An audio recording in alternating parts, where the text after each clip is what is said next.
Bora lá resolver mais uma questãozinha aqui para o canal Matemática Linda. Dá uma olhadinha nessa questão que apareceu na sua tela. Uma questão aí para quem quer ter acesso ao Colégio Militar do Rio de Janeiro. Essa questãozinha aí de 2013. Estou fazendo especialmente para alguns aluninhos queridos do meu coração que eu tenho aí no Paraná e Santa Catarina que pediram para mim assim, Tatarense, me ajuda aqui nessa questão. Eu ajudo sim. Eu estava trabalhando uma aulinha aí sobre conjuntos numéricos e, na verdade, essa questão fala justamente sobre isso.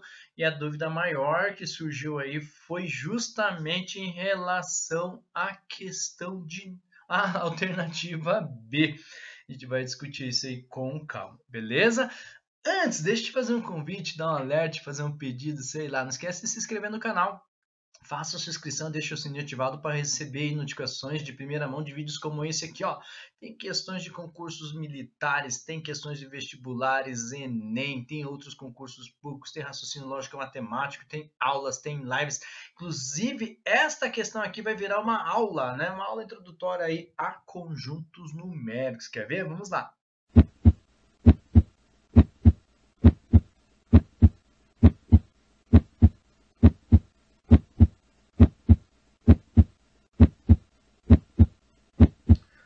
Bora lá resolver essa questãozinha então do Colégio Militar do Rio de Janeiro. Olha só o que diz essa questão. Ó. Sobre números racionais e irracionais, podemos afirmar que nós temos algumas alternativas, mas a primeira coisa que eu quero te perguntar é: você lembra que se eu juntar, se eu reunir, se eu fizer a união entre esses dois conjuntos numéricos, os racionais com os irracionais, nós temos o conjunto dos números reais? Então, nós estamos falando de conjuntos numéricos.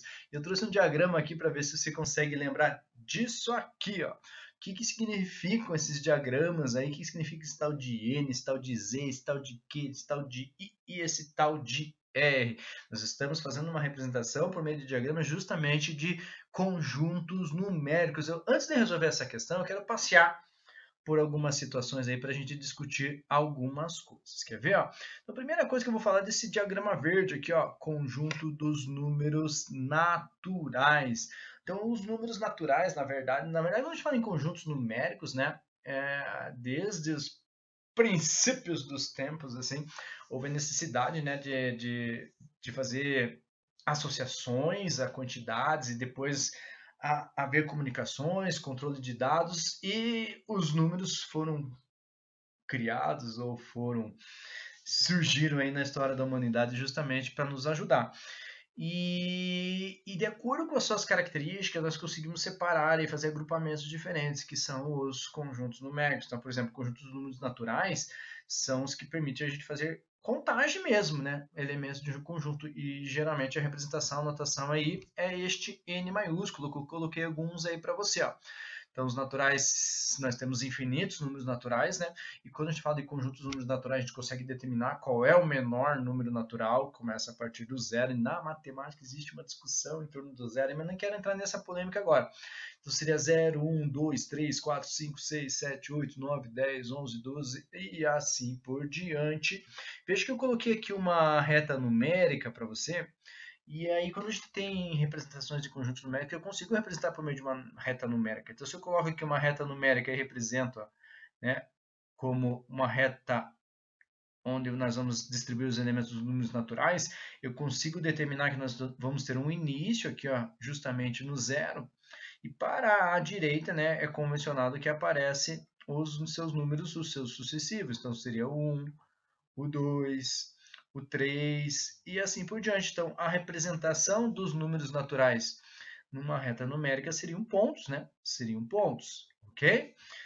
E aí houve a necessidade, né, de a gente representar os números de uma maneira que nós trabalhássemos também com os opostos dos naturais, aí surgiram os números negativos, a gente chama então esse conjunto de conjunto dos números inteiros, representado pela letra Z.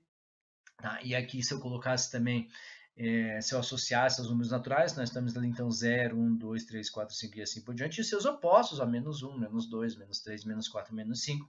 Então veja que nós continuamos tendo infinitos números, só que agora eu não consigo determinar qual que é o menor, qual que é o maior, né? Veja que ele vem lá, ó, estourando lá do infinito negativo, né, até chegar aqui onde tem o menos 5, menos 4, menos 3 e assim por diante. Vou representar aqui alguns para você. Ó, representaria o menos 1, né, sucessivamente o 0 à direita, sucessivamente o 1 à direita do 0 e infinitamente aqui para a direita também. Então, quando a gente fala de números inteiros, as suas representações aqui numa reta seria justamente também feita por pontos. Esse Z que tinha ficado estranho, né?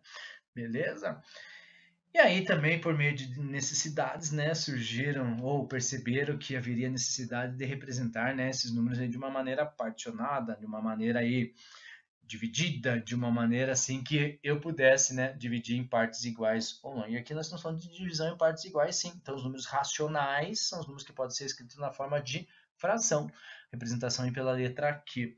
E aí nós temos que ter um primeiro cuidado, tá? Um primeiro cuidado, que daí a gente começa a entrar na brincadeira aqui, que ele começa a falar dos racionais na questão, beleza? Eu coloquei uma anotação aqui para você por meio de uma representação de conjunto. Então, seriam números que podem ser escritos na forma de fração. Aqui uma representação fracionária, ó, A por B, tal que A pertence aos inteiros e B pertence aos inteiros. Esse símbolo aqui de asterisco está dizendo que não pode ser o zero. Exclui o zero. Ou seja, não podemos fazer divisão por zero aqui neste momento, tá? Então, eu tenho uma exclusão. Então, o símbolo de asterisco exclui o zero. Então, o que eu quero que você cuide, né? Eu coloquei alguns exemplos aqui para você. Todos esses números aqui eu consigo escrever na forma fracionária. Menos 8 quintos, já está na forma fracionária, está em 4 terços. O 0,2121 centésimos eu consigo escrever na forma fracionária. Olha só quem aparece aqui, eu quero que vocês tenham cuidado. As dízimas periódicas. Então, quando a gente fala de números racionais, as dízimas periódicas, sim, são representações de números, são números racionais. Então, eu consigo escrever qualquer dízima periódica na sua forma fracionária. E perceba que apareceu o 5, por exemplo. Eu posso escrever 5 como 10 sobre 2, até 5 sobre 1 poderia, por exemplo. Então, assim, aí você já começa a fazer aquela associação da caixinha, né? Que eu mostrei para você lá no comecinho do nosso encontro, que eu já vou falar sobre ela um pouco. Então, veja que nós também temos infinitos números racionais, e aí se eu pegar, por exemplo, dois quaisquer, vou pegar aqui e marcar o 1 nesta reta em que eu estou representando números racionais, e o 2. Eu quero que se cuide que aqui agora, entre o 1 e o 2, inclusive o 1 inclusive o 2, porque o 1 é racional e o 2 também é racional, nós temos infinitos números racionais. Então, cuidado disso, cuidado com isso, tá? Nós temos infinitos números racionais. Então, a partir de agora, a gente não consegue representar por pontos esse conjunto numérico, a gente representa por intervalos racionais, no caso aqui, tá? Depois a gente vai melhorar um pouquinho. E aí eu trouxe o meu diagrama inicial para a gente voltar a conversar um pouquinho sobre isso. Perceba que a gente já falou aí sobre esse diagrama verde, o azulzinho, esse douradinho aí, vai associando as letras. Então perceba que eu poderia dizer aqui, ó, que todo número natural também é um número inteiro. Por quê? Porque o conjunto dos números naturais está contido no conjunto dos números inteiros. Beleza? Da mesma forma que eu poderia dizer assim, então, que todo número inteiro, ó, também é um número racional. Por quê? Porque o conjunto dos números no conjunto dos números inteiros está contido no conjunto dos números racionais. E da mesma forma, eu posso dizer que todo número natural é um número racional, né? Porque se a gente olhar ali para os diagramas, né, como se aquela caixinha ali, ó, estivesse dentro da outra caixinha maior, né? Só para você entender bem aí, informalmente, essa ideia. Beleza. Por que eu estou mostrando novamente esse diagrama? Perceba que existe uma divisão forte ali, ó, entre a parte ali que está representada pela letra Q e a parte que está representada pela letra I, que eu vou chamar de conjunto dos números irracionais. Então, quando a gente fala de um número, neste momento, já que se eu juntar os dois conjuntos, se eu fizer a união entre os dois conjuntos, os racionais com os irracionais, eu vou ter os reais, e agora a gente está falando só dos reais, ou um número é racional, ou ele é irracional, nunca ele pode ser os dois ao mesmo tempo. Mas tratando em quem são esses tais dos irracionais. Então lembra que os racionais eu falei para você que são números que a gente consegue escrever na forma de fração? Então a ideia seria você enxergar os números que a gente não consegue escrever na forma de fração como os irracionais, que são os decimais não exatos, e não periódicos. Então, quando a gente fala lá de uma dízima periódica, o que é uma dízima periódica? São números que têm infinitas casas decimais, só que existe um período. Existe algarismo ou algarismos que representam um número que vai determinar o seu período, ou seja, que existe uma repetição. E aqui, por exemplo, eu posso colocar para você duas constantes matemáticas famosas, que é o π, aproximadamente 3,14, e essa constante aí, e, né, a constante de Euler, 2,71 aproximadamente. Nós chamamos isso de números transcendentes, são números racionais transcendentes. Nós podemos colocar aqui os quadrados não perfeitos, que seriam os quadrados não perfeitos. Por exemplo, raiz quadrada de 2, raiz quadrada de 3, raiz quadrada de 5, e assim por diante. Veja que eu pulei raiz quadrada de 4, porque raiz quadrada de 4 é igual a 2, né? E 2 é um número racional. Então, se eu colocasse aqui uma reta numérica também com os números irracionais, ó, eu não consigo determinar, claro, se eu pegar um número qualquer, assim como o racional, eu consigo determinar o ponto que está localizado. Mas vamos pensar, por exemplo, dois números racionais quaisquer, o 1 e o 2. A mesma ideia lá que eu dei o exemplo para você dos racionais. O raiz quadrada de 2, por exemplo, que é aproximadamente 1,4, raiz quadrada de 3, que é aproximadamente 1,7, estaria entre 1 e 2. Então, aqui, ó, entre 1 e 2, eu teria o raiz quadrada de 2. Eu teria o raiz quadrada de 7. Então, perceba que também entre dois números racionais quaisquer, eu vou ter infinitos números irracionais. Infinitos números irracionais. Então, só para você ter uma ideia aí do poder dos racionais e dos irracionais. E a gente finaliza, né, novamente aí com o conjunto dos números reais, que seria justamente a união, a junção ou a reunião de todos os racionais com os irracionais. Por uma reta numérica, poderia representar, então, os intervalos reais, claro que eu tenho pontos ali, né, que seria exatamente um valor real qualquer, e de novo, né, por meio do diagrama que eu trouxe aqui para você anteriormente, tá? A gente poderia dizer então, por exemplo, ó, que os irracionais são todos os reais menos os racionais.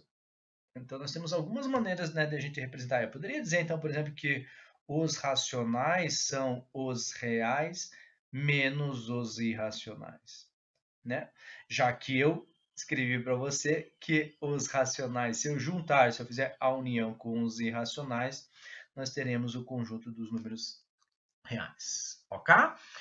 E eu acho que nós estamos prontos para responder essa questão aqui agora, né? Aproveitamos aí para fazer uma revisãozinha. Então, por exemplo, ó, na letra A, ele está falando assim para a gente, entre os números 6 e 7 existe apenas um número irracional. O que eu mostrei para você lá na reta dos irracionais? Nós temos infinitos números racionais entre dois números quaisquer. Então, por isso que essa letra A está incorreta. A letra B, a soma de dois números irracionais é sempre um número racional. Cuidado com essa palavra aqui, ó, é sempre. Né? Temos casos, sim. Né? E a ideia é a seguinte para você. Você quer responder uma questão, você quer ver se é verdadeiro e falso, para provar que é falso, basta um contra-exemplo. Se eu pegar um exemplo aí que mate essa afirmação, beleza. Agora, para provar que é verdadeiro é um pouco mais complicado. Agora, por exemplo, pega uma situação qualquer. Ó. Vamos pegar lá o famoso π. Ele fala assim, ó, se eu somar dois números racionais, se π é racional, o oposto do π também é.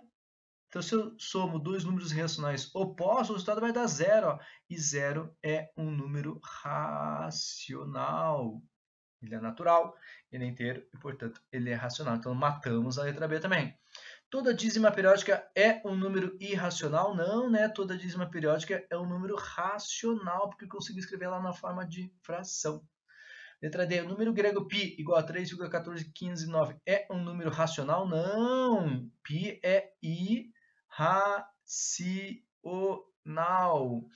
Letra E, o número irracional é um número real que não pode ser obtido pela divisão de dois números? Exatamente isso. Isso aqui é verdadeiro, né? A gente não consegue representar na sua forma fracionária. Então, nós temos aí como alternativa correta a letra E. Beleza? Então, aproveitamos aí para fazer uma aulinha breve, né? Tinha muita coisa para discutir sobre conjuntos numéricos. Eu vou pedir para você, antes de sair, dar 1000 curtidas aí, faça 1000 comentários, escreve aí para mim se te ajudou ou não. Quero saber se está dando boa, se não está dando boa aí. Desejo bons estudos, até a próxima. Tchau!